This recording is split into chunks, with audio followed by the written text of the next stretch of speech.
We can edit it, but everyone's sufficiently watered and fooded and what have you. Yes, we have done it. Don't worry about being so quiet, guys. This is a little loose. You know, just all of a sudden, we gave it a level of respect. let's keep the energy up, kids. It's the first official comb over. That's right, so we'll start it up. Okay. Welcome to Fine Tooth Combs, the podcast where we watch the entire filmography of Jeffrey Combs, make with a yakety yak afterwards. I'm Jamie, my voice sounds like this. I'm Candy, my voice sounds like this. I'm Bunny, my voice sounds like this. I'm Matt, my voice sounds like this. I'm Jake, my voice sounds like this.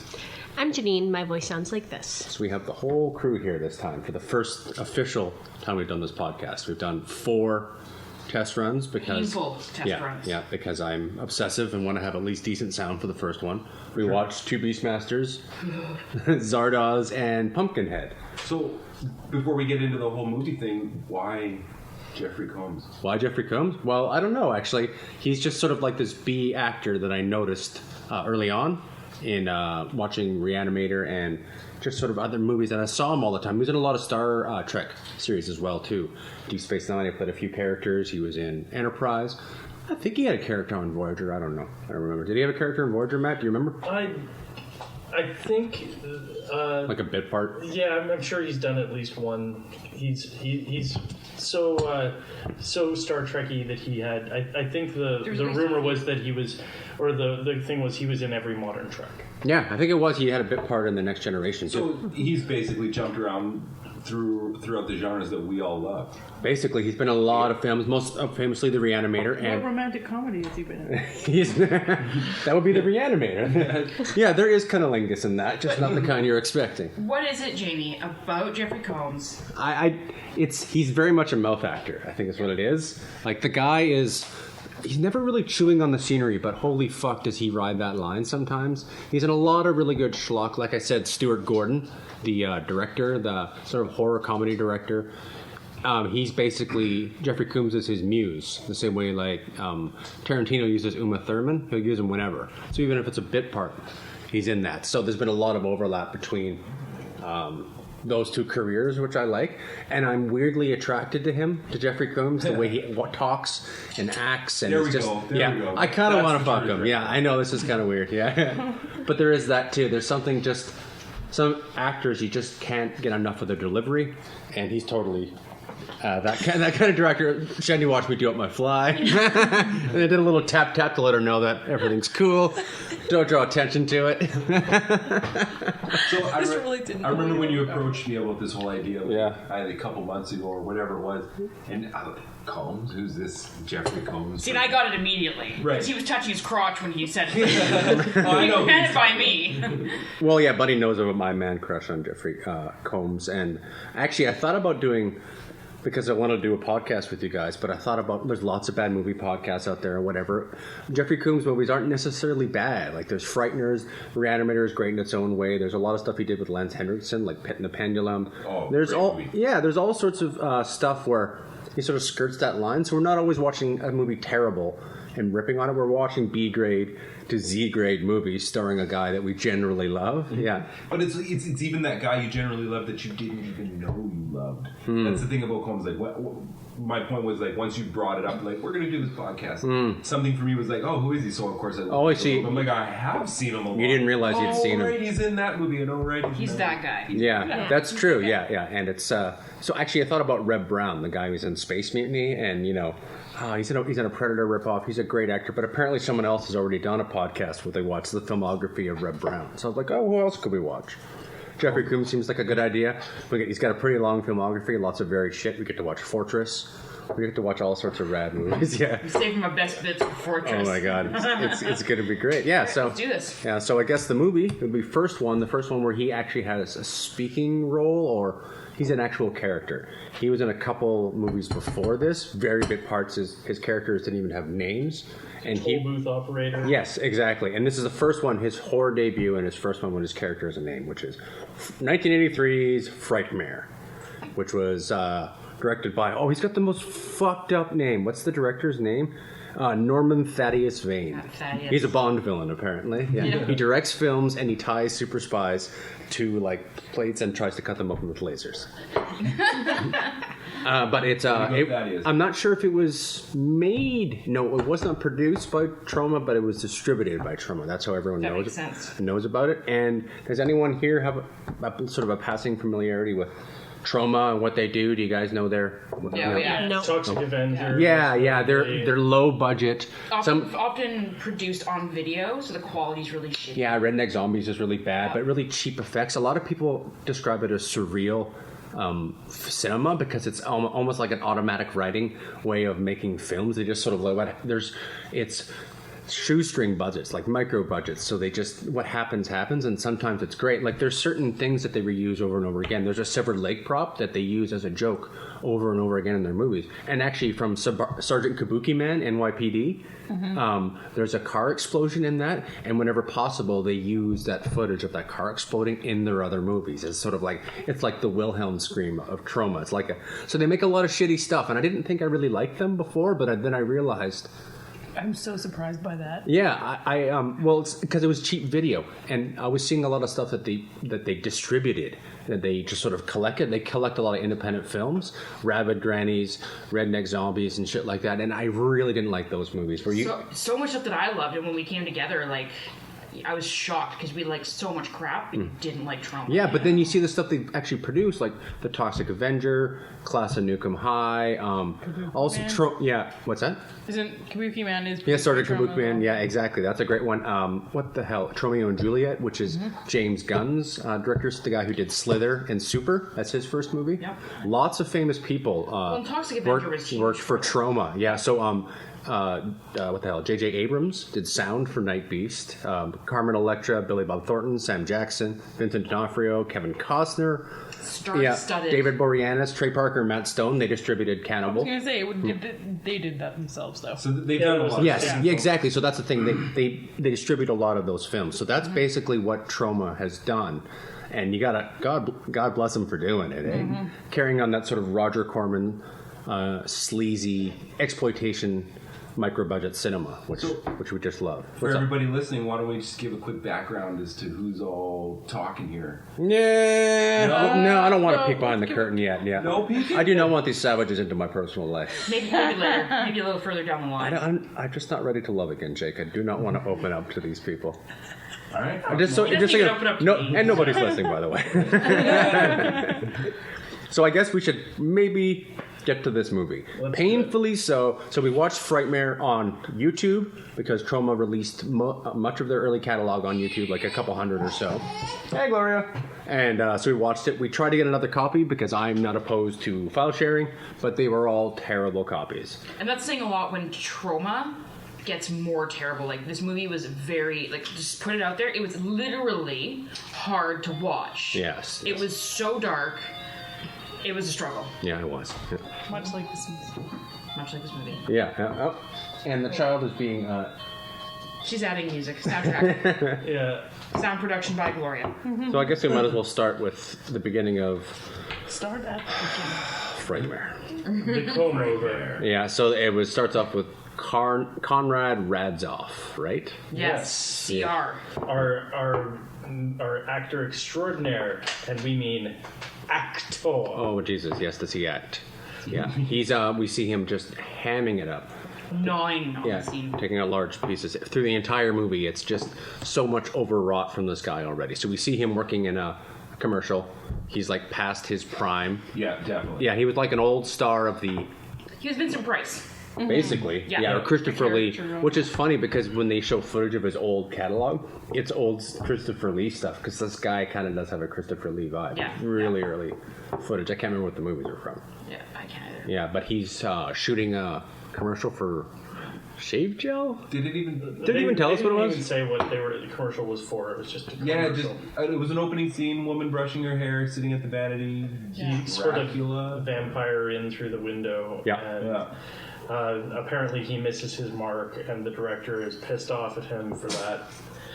But He takes much umbrage with the fact Yeah. that the director dares Gives him no respect. Says that Yeah. you're a has been. You're Yeah. washed up. Blah blah blah. And this guy is just overacting the shit out of this. Well, thing. and also right off the bat, it definitely sets the scene of like what kind of what era we're in, because the director's like, I don't give a shit what you've done. Yeah. Versus the actor who's like, how dare you talk to me like Oxford trained. Yeah, and and you can tell, okay, it's a little more modern. even before you've seen the director, you know how he's dressed. He's got a brown shirt with too big of a collar, a He's a chain porn director. or two, and highly unfashionable glasses. That's essentially Creating a commercial. Creating a commercial, yeah. So basically, he throws the our star Conrad Radzov some shade, and he's pissed off about it. He talks to his little nebbish little friend, like his His minion, butler or yes. his- yeah, I don't remember what his name was, and they just sort of mince out of the scene. So then we see the director up on some balcony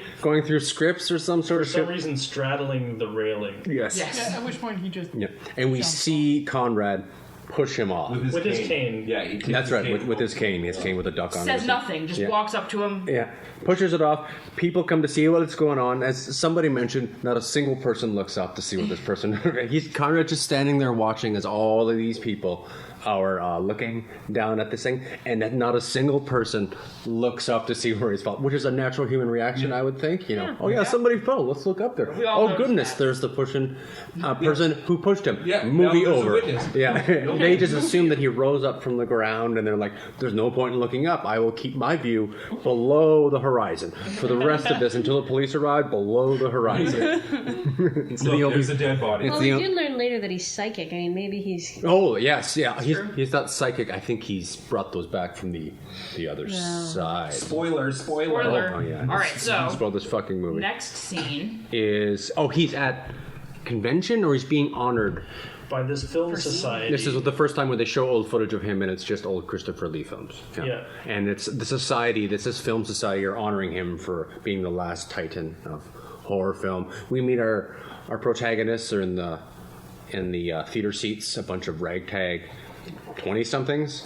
Totally into B movies. Totally the movies that they like horror Classic movies. 80s dress. Yeah, totally. Yeah, one's look got like a blue bunch of hipsters. hair. Yeah, ridiculous pleats on their pants. Yeah, Very tight. very tight in all the wrong places too. It's like as the '80s was like, whatever. Your Yeah, thighs don't need room. yeah, exactly. We'll just squeeze the thighs and then billow out at the knee. Yeah, that seems That like works. That yeah. works. So they're honoring him. You can see that he's very, very vain all the time. He's constantly putting on powder and looking at himself and trying to put an air of And everything he says is just that overacting tone of yeah. He's over dramatic. He has to take blood pressure medicine, but he doesn't let anyone see it.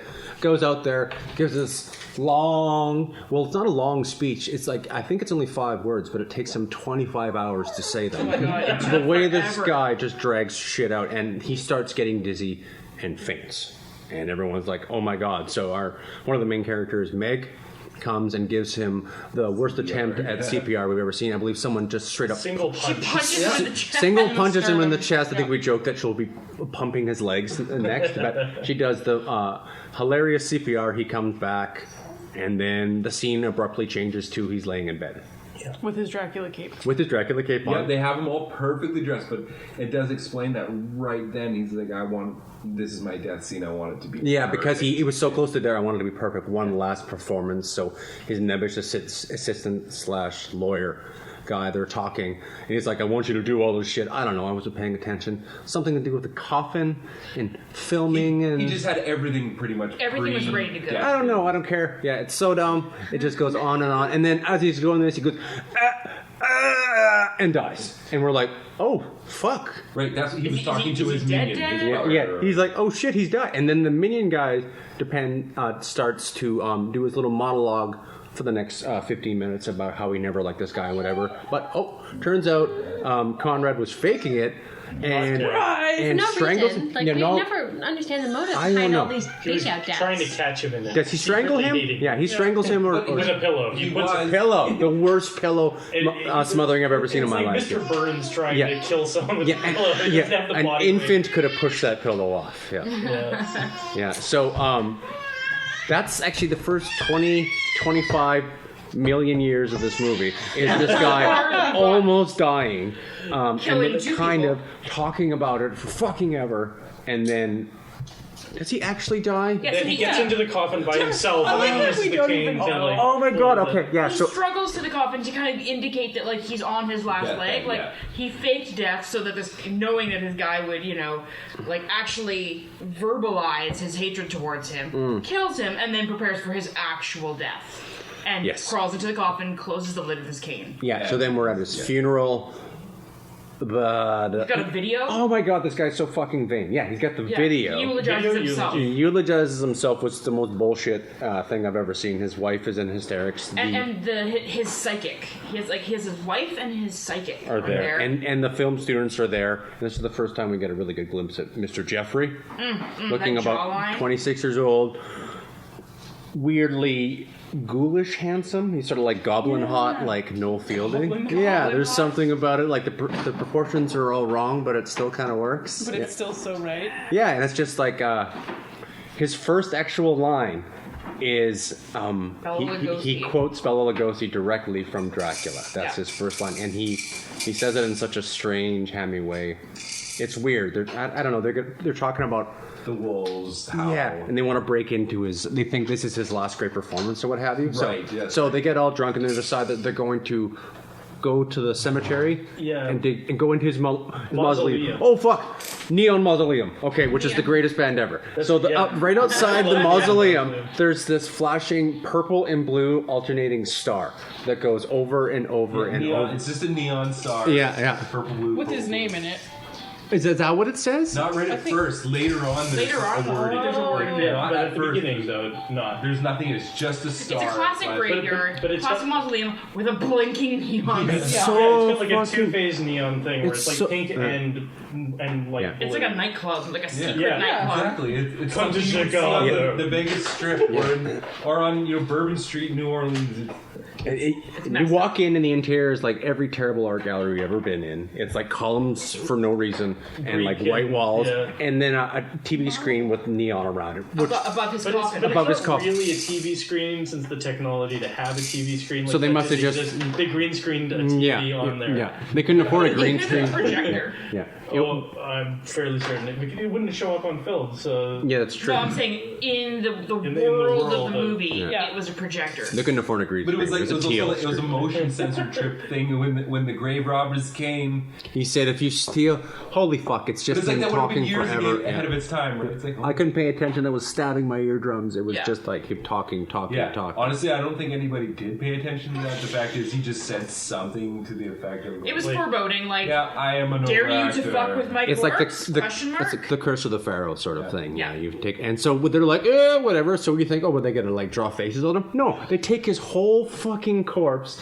and his coffin. and his They rob coffin the- and everything, and they just drag his ass. steal the whatever Hearse? the hearse. Yeah, and so they can drive put it in there. Yeah, drive it to their magic clubhouse. and they set him up at a chair while they debauch. And their clubhouse is essentially, it's a house where he would film some of his movies in. Mm-hmm. Yeah. Right? Like, they're that kind of fan. So they're living in the set of one of his And old there's like movies. old Fulci like. There's a zombie dog horror. waiter, that's important. And they're all Dumb. sitting around a table with his corpse, all dressed in a different classic vintage horror character. Masks, Oh, yeah. with the They all have masks. their masks. So They- much- they're all It's sitting like I'm around with watching his the movie corpse, for the trying to first time, recreate Yeah. some great dinner of sorts. But It's yeah. like a really messed up, it's like a hipster weekend at Bernie's. It's so masturbatory, though. Like, this whole film, I just felt like everyone was so pretentious behind it. They're like, we're going to be so clever. We're going I to could- mock ourselves while we're examining the fan. I just, I just felt it was inept, but it could be that too. That they're so pretentious it came off as inept. I think they were trying to get better. so Yeah. ill-conceived. Your premise is weak, sir.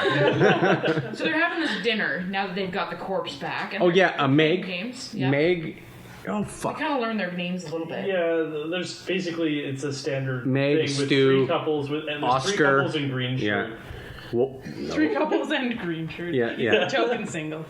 Stu and Bobo? I don't remember. I'm looking at the IMDb. This doesn't make any sense. So I don't remember. Oh, so now it's the bereaved wife is talking to the psychic. Yeah. They're staring at the crystal sort of thing, Yeah. which I don't Yeah, know like what. cut screen. These people aren't in the same house. No, yeah. You go to like a typical psychic's home. It looks like a hair salon. It looks like a hair salon with like the little tassely lamp thingies, and she's going to contact him from beyond the grave. And we're thinking there's no way anyone can overact the shit out of what Conrad Radzoff was doing in this movie. Hell no. The psychic just knocks it out of the park. He's like, you know what? No, I'm not even sure if these microphones are working, so I'm just going to project. And she just projects forward and contacts him somehow. By her orgasm? Well, Yes, she's either No, she's got the eye of Providence. I thought it was like a. I thought it was pooping. Teen. Oh yeah. So we decided she's either psychic link, she's either having an orgasm or she's pooping. Yeah. Or all three. It could be any of these things. You can edit this any way, and it could be like that she's pooping. Yeah. Yeah. So pooping. So we touched on Fart pooping. Just cross that off the list. So what happens next? They contact him. Well, the corpse becomes animated at this point in time because the seance links her consciousness with his from hell. We learned that Conrad came back from hell. he was in a dark place. Yeah, And he was in fire. and then it said like if you went to hell, then take back the people who took your corpse with you or something like Yeah. that. Is Was that what it she- was like performing that scene they got to see? It's like the crystal ball almost. Yeah, and was they it? know that his They corpse- knew that his corpse was stolen, so they knew that these kids. It was in a were house somewhere. playing Yeah, around with it I or don't fucking know. doing They whatever. never, by the way, show were us how larking they with the know corpse. that his corpse was stolen. We never see a scene where they're going to the No, mausoleum well, and they're like, "Where the is caretaker? his body?" We did actually see the caretaker and the horrible policeman who The was really in like fat 3 cop. scenes. Yeah. They have a short discussion of like, "Hey, somebody stole his corpse." Oh, okay, I don't know where It was so it was so disconnected from everything Well, else. they've definitely already proven at this point in the movie that law enforcement, or just basically the justice system in total, is completely inept. There was 2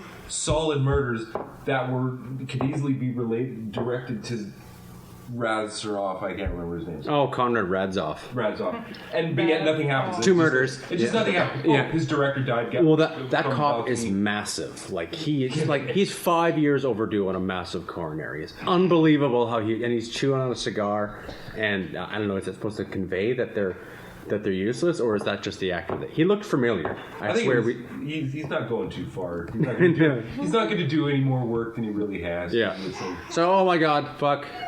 I don't remember what happens. Oh, there. then Meg calls the widow and says, Oh. and she's like, "Oh, we have his body. I really want to return it, maybe, or something like that." I couldn't really. something. Tell. Oh wait, Stu's coming or some shit, and then it's actually Conrad wandering around. He spends the next 10-15 minutes of the movie just wandering around, creeping people out, walking by their rooms, and Yeah. letting dry ice waft into their place and all sorts of shit. Dry ice. Yeah. Yeah, he has like an essence, an embodiment, a miasma, you might say, of dry ice that follows him wherever he may go. When does the coffin explode?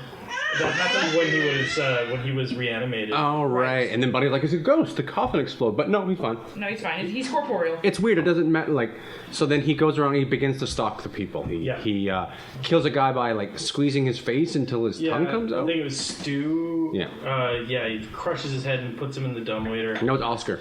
Oscar? Yeah, Oscar, yeah. yes. Jeffrey, our lovely Jeffrey is too. Oh, sorry. Yeah. And so then he kills that one girl by lighting her on fire. He psychically sets her Yeah. on fire. So he and alternates changes- all the time between physically attacking them somehow or using his mind bullets. Those are his 2 ways of attacking. And it's a tedious. It's like it's supposed to be like tension, like building up, like he's just walking beside them, but it's so fucking tedious through these corridors and these like putting him in a dumbwaiter. We didn't figure out what the hell was happening. We're like, we see him like going down. We're like, is he folding into the ground? What's going on here? Because the movie's so dark, we don't know what the fuck's going on. Yeah. So he kills those 2, and then everyone's like, duh, I don't know where they are. And this is a really good point that like their original plan that they'd stated was to return the body the next day. But it's already well into the next. It's already been like 2 days by the time that the first deaths happen. Day and night has come, and it's on the night. I guess the first night after they've stolen the body that the first couple gets off. Yeah. And then nobody really notices where their bodies are, even though there's like a burnt body There's a on the burnt front. patch on the front. on the Yeah, front that Bob guy wanders off into the tomb again, the neon mausoleum, and Conrad's thing plays again, a different video, and releases gas into it. Yeah, Which is important because he dies in this mausoleum, and we're assuming his corpse stays there. Yeah, Yeah. but and we never find out what happens to Green Shirt ever again. Well, he starts stashing some of the bodies, like 2 of the bodies end up on top of the dumbwaiter. But this guy died at the mausoleum, and nobody ever like questions where's that guy. Yeah. It's just Oh yeah. So that guy dies in the mausoleum, and then we have Eve watching a movie.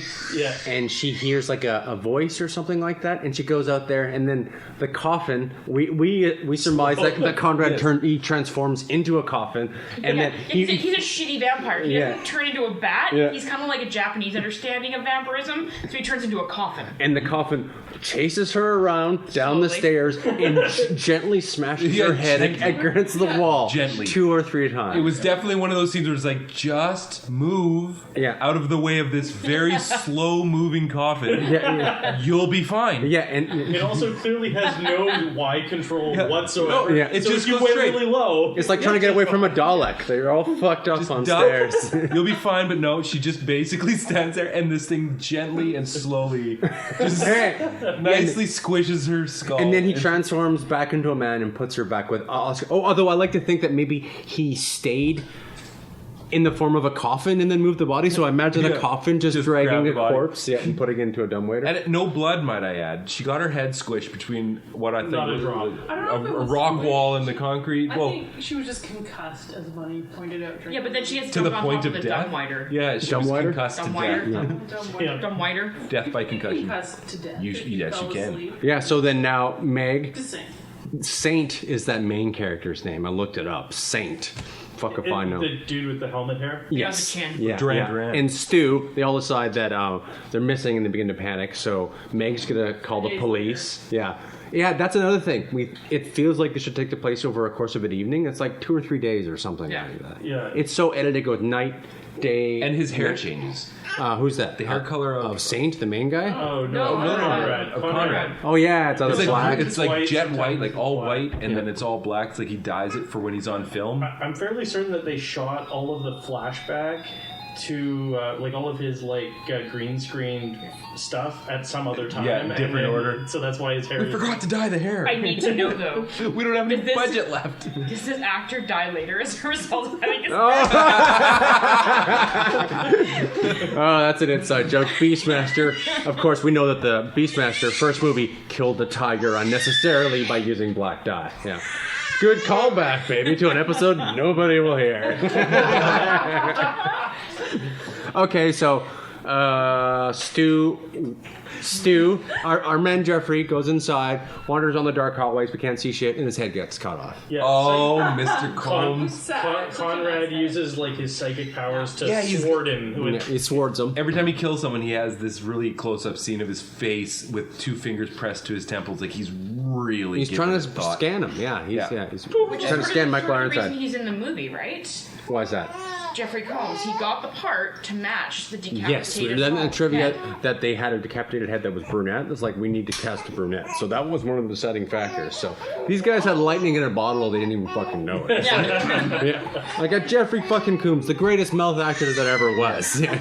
And we saw his head bounce all the way down the Oh my stairs, God. all the way Beautiful outside. chin. Yeah, it goes Those down cheekbones. and down and down for 6,000 years, and it takes a spot, and then we see the classic where they buried him in the ground, and Yeah, it's and sticking this out, is his head sticking and there's a out. crow eating him, and giant tears off a comically large piece of skin from his face. With no no hair. hair. or anything No attached to it. blood. It's just like Crows a are perfect. strong. Yeah, this Very movie's strong. built up its logic, It's so it actually makes just sense. white hair that they Yeah. did not. And there is Mr. Combs' first movie death. Oh, that's right. Yeah, That's his his very first movie death. first movie death. Yeah, it's quite. We could have just stopped watching right there, really. Oh God, I wish we did. Right? There's still like 30 minutes left of this fucking movie. Yeah, so they're looking for. Oh, and then Maggie gets attacked but gets away. Well, I thought she got killed, but I guess she got concussed. And No, she wasn't concussed at all. Like, No, she- before they find they look outside for Stu and they find Donna's burnt body. Remember, and they hurry back inside, and then Conrad traps Meg in the attic. That's when she gets attacked, and she stabs him with a cross. Yeah, or some there's shit. like some like large sworded cross thingy that she manages to push through him, which saves her from being murderated. But she's traumatized by that thing, and she's like all crazy and stuff. PTSD, man. It'll Yeah, get ya. yeah. So I don't know. It gets so fucking convoluted at this point. I don't even remember what happens. They didn't really know how to wrap it up. Yeah. So they kind of... The cops arrive. Yeah. Saint goes back to the neon mausoleum again. And which now has the name. It now has his name in it. oh, Yeah, that's that's right. At this scene now, there's a name. He stares at the he star. stares at the future screen, which has another message for him, and then Conrad comes back again and uses the poison, the miasma, to try to poison. But he gets out because the door is not locked. Yeah. And he Saint runs away for like a million years. Rests. Conrad grabs him again. Runs for another billion years. And then He ends up in the draining room in the whatever. oh, the mausoleum. Yeah. Well, doesn't he make it to the crematorium? Oh yeah, The crematorium. The crematorium. Yeah, so Yeah. this is the first time we see a person of color, and she's dead. And so so read into that all you will. And then what happens? He tries to mind meld with him. Yeah, he knocks him out, puts him in a box, and then sets him on fire. Yeah, well, The crematorium. Saint has a knife. Oh, that's right. He's going to try and fight him. He's Yeah. going to try and come at him. He's going to fight no matter what. He's going to stab him. But he doesn't quite make it, so he drops the knife. Ends up collapsing with some sort of, like, he's holding his head like he's got this bad headache. They're scanning him. Yeah. getting That he's mind inside. meld. He's getting mind melded, and he kind of crawls over towards this open coffin, and then Conrad Yeah. Razal kind Ghul. of kicks him. It was kind of funny because it's the same thing. It's the same kind of thing as the pillow smothering. It was a very Mr. Burns kind of kick. Yeah, It's just yeah, like, yeah. Give you And the then- thrashing of your and he leg. falls into the coffin perfectly where he closed the lid. And then cremates him. Yeah, and he Well, uses his psychic uses power to his mind, levitate yeah. the coffin into the fire. Why Yeah. bother kicking or smothering? I don't know. So then then you're skeletons. like, the movie's over, right? Yay! No. So we see the psychic back in the neon mausoleum again. Is this when she steals all his Yes. Yes. Yeah, she's sitting there with the She wife. comes in The to pay wife her goes away. respects of sorts. And then she's like, you won't have been needing this. You don't need time where you are. You blah, blah, owe me blah. to have Yeah. done so much for you. And Conrad wakes up. She finds a big wad of burnt money. puts it Like- in her own. like, I mean, no, a big yeah. wad, Conrad like a wakes up, gangster and then he's roll. using a psychic thing, and it's hilarious because you can see it. She literally puts it in her own mouth, and then and then he reaches for it and This pushes. is how every death in this movie seems. It's like they all wanted it a little bit. They're like, "No, We all wanted it. Blame Oh the my victim, god! Shandy. Blame the victim. I didn't write. She was asking for They her all death. wanted it. We all wanted the sweet release of What was death it? after watching this film. that joke kind of got made when the girl was set on fire on the front lawn. It's like, well, I wasn't actually touching her, officer. She just set on fire. I didn't do that. That was Spontaneously me. combusted. I had nothing to do with it. She was wearing polyester. It was her own fault. Yes. I'm pretty sure she was That's smoking. always the first question I ask them. Yeah, and then it ends with another fucking video in the mausoleum with Yeah. him saying hell's actually not that bad and they should be This time, respectful. though, the video was actually addressing us, the audience. It was Yeah. breaking the fourth wall. Yeah. It wasn't Brilliant. It wasn't addressing anybody that broke into the mausoleum. It was addressing us. The audience was in the mausoleum. Yes. We watched a movie. Now he's coming for us. And Yeah. but this time also the video was on fire. It was on fire. It was like he was in hell And he talking to us. He does make a comment. I feel like that was a bit of a throwback at his funeral. He says, over the course of like 15 minutes or something, Nothing is said remember when quickly. you're watching my films, I'm watching you. No, right. Right? Dun, right? dun, This is dun. full circle now. Fuck me. He's been watching us watch him the whole time. I'm not going to boring sleep movie tonight. that is. Yeah. All right, that was the comb over of the first movie, Frightmare. We saw the credits. We all rejoiced. Oh, yeah, it was terrible. Favorite part? Anyone have her favorite The part of ending. this movie? Yeah, No, The no, blue hair. I liked her hair. she liked her hair. It was very Okay. forward looking. The girl that was gently killed by a casket on the stairs had wonderful hair. I actually really liked the dinner party. I thought it was going to get a lot creepier because of the dinner party. They're all wearing these masks that are like, they're genuinely creepy masks. Like, they're not particularly good. So there's that, just that kind of uncanny valley-ness to the masks. Yeah, I liked that it And the wasn't. fact that they're playing with this guy's corpse, like, they are so into their B-movie love that they've stolen the corpse. So I was hoping for, like, There was going to be some necrophilia. as No. go. We were all wondering when We the thought it weekend was of Birdie coming. would come and they'd have sex with the corpse. Yes, I yes. just thought it was going to get a lot darker. And not literally darker, which it did get.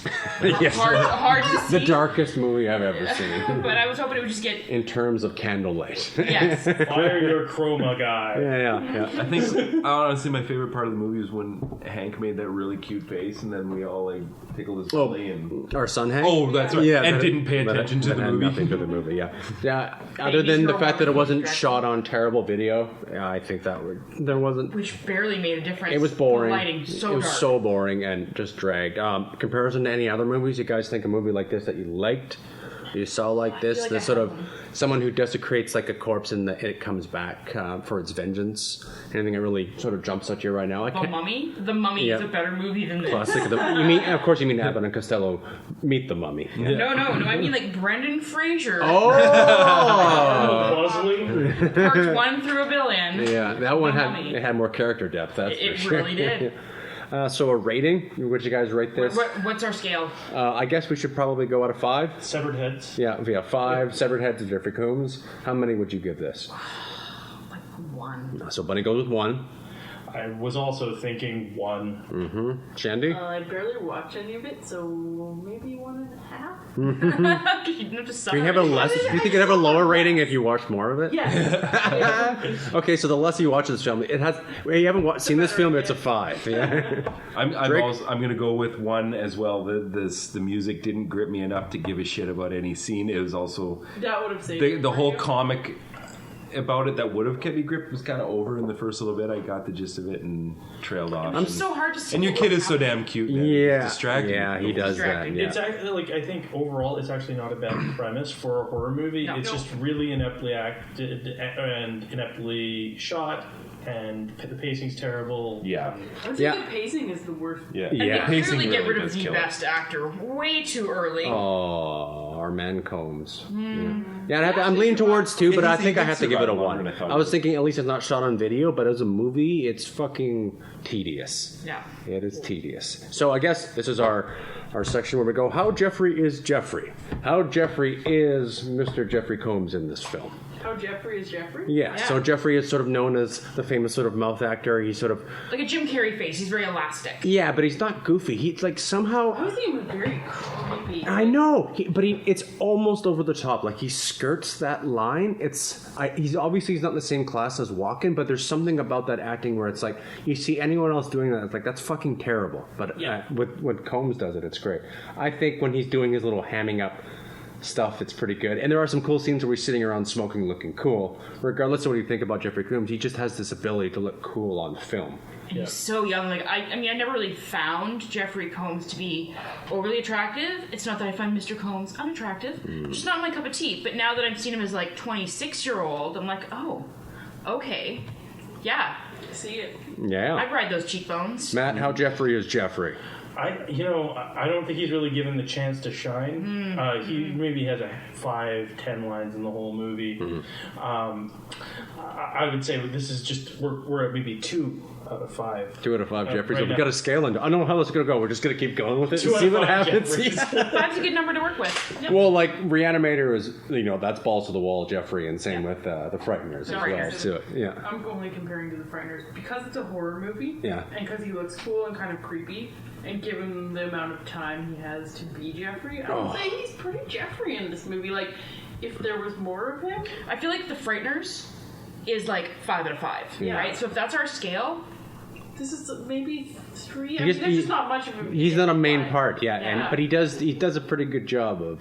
I can't believe we're talking this much about how Jeffrey is Jeffrey. Well, it's more interesting than the Yes, that's true. He was the best part. So let's go on to let's talk about trivia. We already talked about the fact that he was picked because he was a brunette and they already had the head made. I love this bit of trivia. So the guy who played Conrad, he played the villain in the movie. Those who worked on the film described him off camera as a dignified, friendly man. So there. That's a good trivia. That guy can act. You know the person that you see on screen? Not the real person. He's acting. That's a good piece of trivia. and was he acting? Oh, was he? Yeah. And we actually right here, the trivia. The clips were old Christopher Lee in early roles. So there you go. What about the goofs? Because I kind of briefly. There weren't any. I don't know. There if are goofs. Are there goofs? The scene where they're walking down Goofs. the stairs, of which one I can't remember, but apparently if we were to go back and look, you can actually see the hose, because there's dry ice and smoke the whole time through this goddamn movie.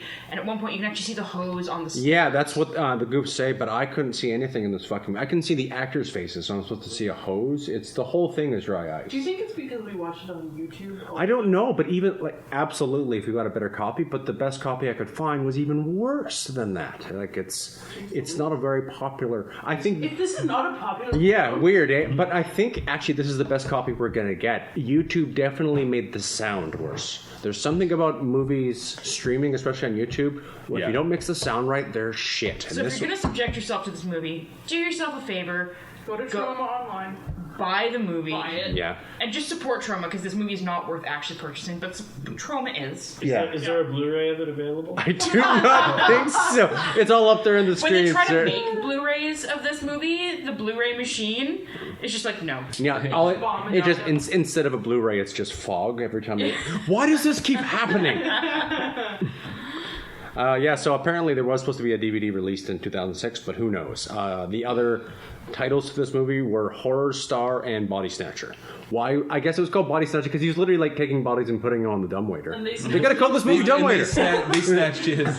They should have called this movie Dumbwaiter. Well, they snatched, Reboot as Dumbwaiter. Ready reboot. James right. They snatched his body. Oh, Yeah, they stole his corpse and they were. Yeah. Jake, you're right. Oh, I'm so amazing. Jake, oh, you said it?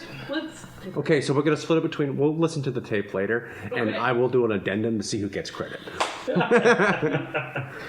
Okay, well, I guess. What movie are we watching next time? Yeah, so next time we're going to be watching his classic, the film he's known for. There's only 2 liters left. Reanimator! Yeah, Stuart Gordon, Reanimator, 1985. Yeah, I'm actually looking forward to yeah, that. it's going to be a great movie. Oh, great! I don't think have you I seen haven't either, seen Jake? it either. Yeah. I'm coming into this whole comb over with very little Combs experience. I've seen He's a comb virgin. yeah, I've seen some. Well, I've seen some of the seen mainstream ones like Frighteners, House on Haunted Hill. Small role, but still there. Yeah. Reanimator? No. Oh man, I can't wait! It's great. This movie today? I would have never even heard of it. Oh yeah, me neither until I started doing this. And God, I wish I'd never heard from it again. So let's all smoke go weed, drink, and just obliterate this from our movie. So if you want to write us at finetoothpodcast@gmail.com. So I guess that just wraps up to say my name is Jamie. My voice sounds like this. My name's Bunny. My voice sounds like this. My name is Matt. I sound like this. My name is Shandy. I sound like this. And Jake, voice sounds like this. Janine has left us because she's taking care of the baby, but she is here in spirit. Good night, everyone. Bye-bye.